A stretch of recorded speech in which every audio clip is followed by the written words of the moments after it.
অসম্মান গণভবনে করব? শেখ হাসিনার সাথে ছবি থাকা অন্যায় কিনা, বা অন্যায় তারেক জিয়ার কিনা? সাথে ছবি থাকা অন্যায় হবে কিনা, মানে কেন অন্যায় হবে?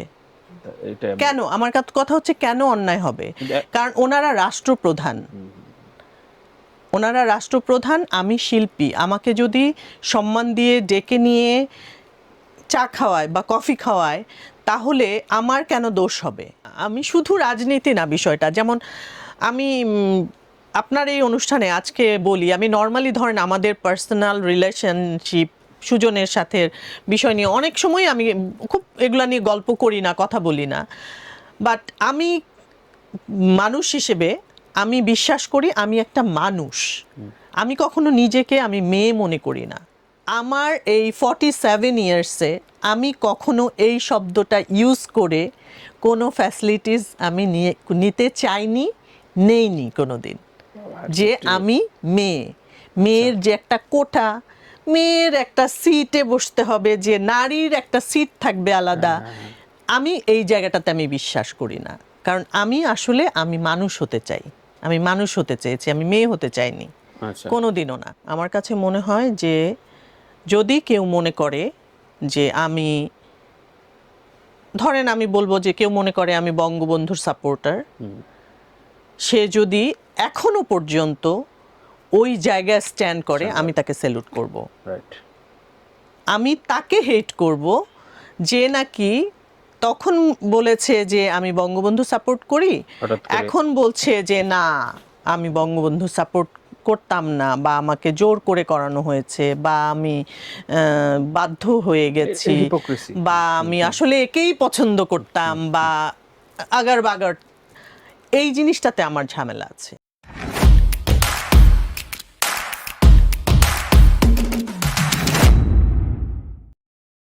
অনেকগুলো প্রোডাকশন হচ্ছে, প্রচুর আর্টিস্ট আপনার কলিগরা নিজস্ব প্ল্যাটফর্মে কাজ করছে, আপনার ইচ্ছা হয় না যে এত মেধাবী না আমি। না, আমি শাহিদ বললো তো আপনি নাকি ওর ওই যে মনিটাইজ করে দিয়েছেন। হ্যাঁ, সেটা করে দিছি টেকনিক্যাল ব্যাপার। 0.4% আসছে। সেটা হচ্ছে টেকনিক্যাল ব্যাপার, কিন্তু আসলে এত মেধাবী আমি না। আচ্ছা, সম্পর্কের জায়গাটা কেমন এখন?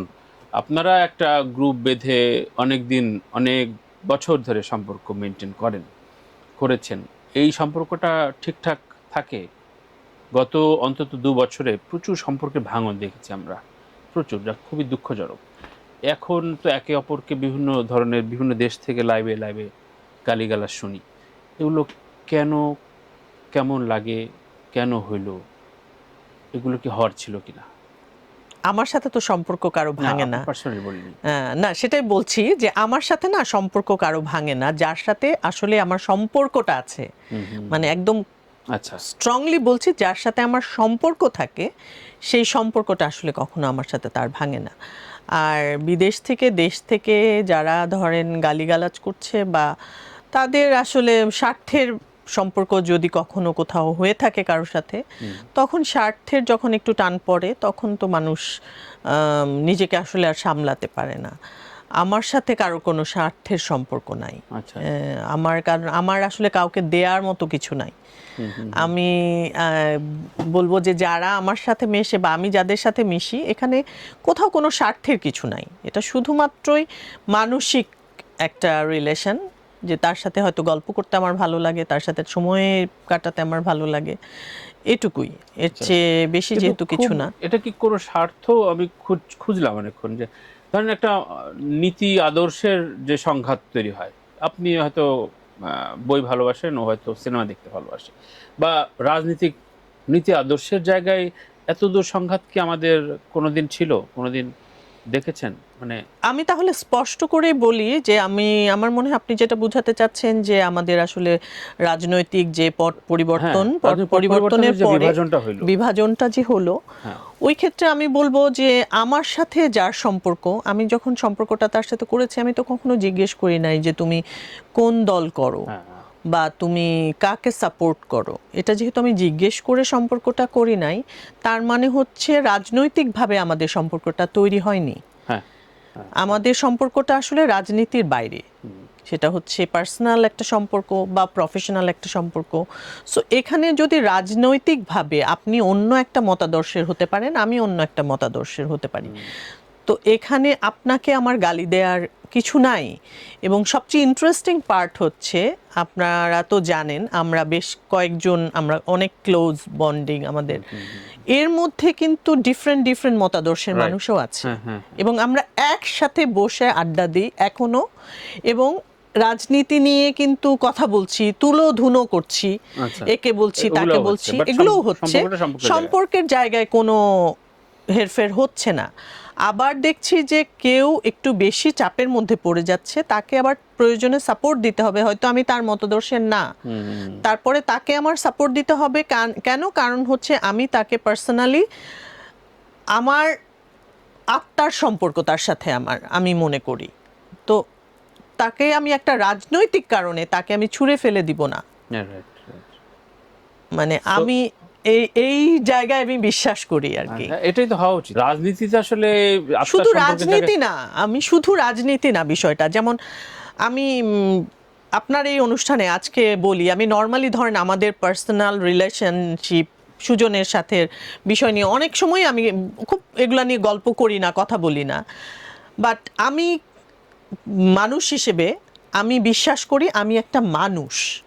আমি কখনো নিজেকে আমি মেয়ে মনে করি না, সেটা বা আমি মেয়ে হিসেবে ওমেন্স ডে মেয়ে হিসেবে এক্সট্রা ফ্যাসিলিটিস নেয়া, আমার এই 47 ইয়ার্সে আমি কখনো এই শব্দটা ইউজ করে কোনো ফ্যাসিলিটিস আমি নিতে চাইনি, নেইনি কোনো দিন। যে আমি মেয়ের যে একটা কোটা, মেয়ের একটা সিটে বসতে হবে, যে নারীর একটা সিট থাকবে আলাদা, আমি এই জায়গাটাতে আমি বিশ্বাস করি না। কারণ আমি আসলে আমি মানুষ হতে চাই, আমি মানুষ হতে চেয়েছি, আমি মেয়ে হতে চাইনি কোনোদিনও না। মানে প্রচলিত নারীবাদে আপনি বিশ্বাসী না? নারীবাদিতাদি আমি জানি না, আমি মানুষবাদে বিশ্বাসী, আমি বিশ্বাস করি আমি মানুষ। তো সুজনের সাথে বা আমার হাজব্যান্ড, সে কখনো, আমি এই জায়গাটাতে আমি মানতেই পারি না যে ও আমাকে মনে করবে যে আমি ওর স্ত্রী, সো আমি এটা আমার করতে হবে, বা ও আমাকে দিয়ে এটা করাবে, বা ওর সাথে এর রিলেশন ভালো না, আমি ওই দিকে হাঁটবো না। এই জায়গাগুলোতে না আমি বিশ্বাস করি না। আমি মনে করি ও একটা ইন্ডিভিজুয়াল মানুষ, আমি ওকে মানুষ হিসেবে সম্মান করি, এবং আমি চাই ও আমাকে মানুষ হিসেবে সম্মান করবে। ওর একটা মতাদর্শ থাকবে, আমার একটা মতাদর্শ থাকবে, ওর একটা পছন্দ অপছন্দ থাকবে, ওর কিছু প্ল্যানিং থাকবে, আমার কিছু প্ল্যানিং থাকবে। একই প্রফেশনে আমরা কাজ করি, ওর কিছু ডিলিং থাকবে, আমার কিছু ডিলিং থাকবে। ও এইভাবে কাজ করবে, আমি এইভাবে কাজ করব। আমি কখনোই পছন্দ করব না ও আমার কাজে ও হস্তক্ষেপ করবে, বা কখনো আমি ওর কাজে হস্তক্ষেপ করব। আচ্ছা আচ্ছা, এই জিনিসগুলো না আমি একটু মানে ক্লিয়ার থাকতে চাই, যে ও করলেও আমি পছন্দ করি না, আবার আমিও যেচে কোনোদিন এটা করতে চাই না, করিও না। যে ও কার সাথে কাজ করছে, সে কে, সেই মেয়ে আছে নাকি, কোন ছেলে আছে নাকি, এর সাথে কাজ করবে কিনা, আমি মনে করি ও যদি মনে করে কাজ করবে ও করবে, বা ও যদি মনে করে 5 টাকায় কাজ করবে করবে, ও যদি মনে করে 50 টাকায় কাজ করবে করবে, ওখানে আমার কিচ্ছু বলার নাই। আচ্ছা আচ্ছা। তো পলিটিক্যাল বলেন, প্রফেশনাল বলেন, এই জায়গাগুলো না আমি মেনটেন করতে চাই, সেটা আমার হাজব্যান্ডের সাথে, সেটা আমার বাবা মার সাথে, আমার ফ্রেন্ড সার্কেলের সাথে, আমার সন্তানের সাথে। রাইট। কিন্তু একটা শিক্ষা পেল কিনা আপনাদের বা শোবিজ সোসাইটি, যে অবশ্যই রাজনৈতিক পরিচয় বিলং করা বা তার সাথে সম্পৃক্ত থাকার বিষয়টা আরো সাবধান হওয়া জরুরি, নাকি ঠিকঠাক সময়ের ভুল এটা?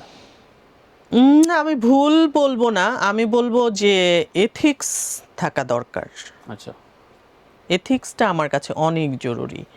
কারণ আমার কাছে মনে হয় যে যদি কেউ মনে করে যে আমি, ধরেন আমি বলবো যে কেউ মনে করে আমি বঙ্গবন্ধুর সাপোর্টার, সে যদি এখনো পর্যন্ত ওই জায়গায় স্ট্যান্ড করে, আমি তাকে স্যালুট করব। রাইট। আমি তাকে হেট করব যে নাকি তখন বলেছে যে আমি বঙ্গবন্ধু সাপোর্ট করি, এখন বলছে যে না আমি বঙ্গবন্ধু সাপোর্ট করতাম না, বা আমাকে জোর করে করানো হয়েছে, বা আমি বাধ্য হয়ে গেছি, hypocrisy। বা আমি আসলে একেই পছন্দ করতাম, বা আগার বাগার, এই জিনিসটাতে আমার ঝামেলা আছে। আমি যার ইথিক্স থাকবে আমি তাকে রেসপেক্ট করব। ঠিক আছে, এটা তো সাপোর্ট গেল। আর রাজনীতিতে সম্পৃক্ত হওয়াটা, আপনারা অভিনয় শিল্পী হিসাবে ম্যাস পপুলারিটিতে থাকেন এবং সেটা নির্ভর করে অনেকেই আসলে ম্যান্ডেট চায়, সংগঠনের সাথে কাজ করেছে, ছবি তোলাতুলি পরে কিন্তু কাজ করছে, ক্যাম্পেইন করেছে। এই সম্পৃক্ত থাকার বিষয়টা আগামীতে আরো খানিকটা ফিল্টার করা প্রয়োজন কিনা, মানে যেহেতু এগুলো নিয়ে অনেক রকম মানে মব হয়েছে, কথাবার্তা ম্যাস হয়েছে। ইনভলভমেন্টের ব্যাপারে আমি বলবো অবশ্যই ফিল্টার করা উচিত।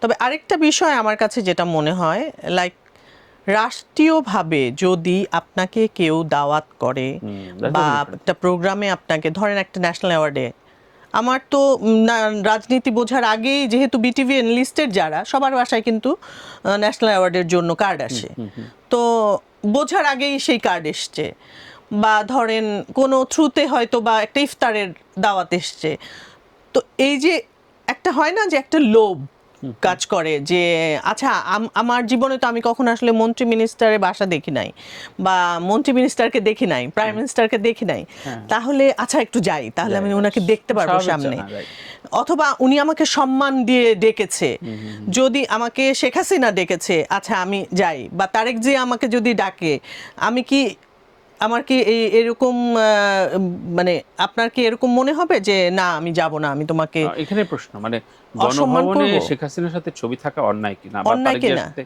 ছবি থাকা অন্যায় হবে কিনা, মানে কেন অন্যায় হবে?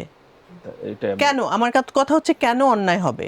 কারণ ওনারা রাষ্ট্রপ্রধান, ওনারা রাষ্ট্রপ্রধান, আমি শিল্পী, আমাকে যদি সম্মান দিয়ে ডেকে নিয়ে চা খাওয়ায় বা কফি খাওয়ায়, তাহলে আমার কেন দোষ হবে? রাইট।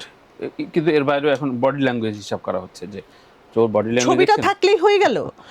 আমার কথা হচ্ছে দেখতে হবে যে আমি এখানে ঢোকার চেষ্টা করেছি কিনা, আমি পলিটিক্সটা করার চেষ্টা করেছি কিনা, আমি সুযোগ নেওয়ার চেষ্টা করেছি কিনা, বা আমি কি ক্ষমতা চেয়েছি কখনো, এটা দেখা যেতে পারে।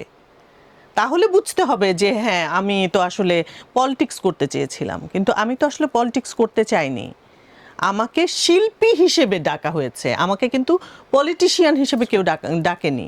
যখন পলিটিশিয়ান করতে চেয়েছে তখন আমি যাইনি, কিন্তু যখন আমাকে শিল্পী হিসেবে ডেকেছে তখন আমি গেছি। রাইট। কিন্তু আপনাদের হয়তো কেউ কেউ সেই ভাবে লোভে পড়ে গিয়েছে বলে হয়তো আজকে কথা উঠছে, হ্যাঁ যেটা আসলে হবে, ঢালাওভাবে উচিত না, সেই বিষয়ে সচেতন থাকাটা এখন মনে হয় খুব জরুরি।